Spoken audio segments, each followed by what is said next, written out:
making sure you're knowing the student. If with many learning management systems, you have the capability of running a report to see when students are logging in, if they're logging in. And so keeping a pulse on that to ensure that they are participating in the course. Mm-hmm. And if they're not, certainly reaching out to them. Some students may not be turning in their assignments. Could it be a technology issue? Could it be that they're not communicating with you? And that's where, going back to the beginning of making sure that the student knows the expectations, that if you are going to be late turning in a paper, just reach out to me, send me an email. Hey, this happened.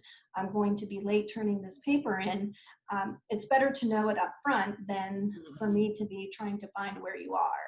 And about that, because getting feedback from students and diagnosing where the knowledge gaps are, where the points of confusion are, it's very important in online learning, because you don't have all that classroom, informal, face-to-face, quizzical looks that you have in classrooms. Well, you have to assess, you have to read your audience, you know. Mhm. So, I mean, again, being visible like this with you and I, you know, looking at each other to make sure that we're in sync with it.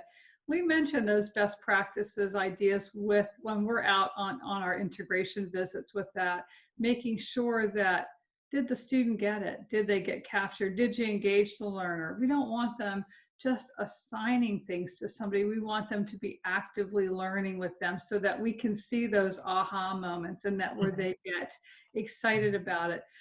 You know, what's interesting is that sometimes our students are even better at the technology than the faculty is. So, you know, that can also be, you know, advantageous to engage learners too, because they're good. You know, these millennials today and generation, they're really good at what they do. And so, but that is something that we want to take into consideration, that remember, and so when we're out in the field, remember how it feels to be a student. So, you know, my team of integration educators, when we're out educating faculty, we role play and we put the faculty in the student seat and tell them, now you're the student, how does it feel?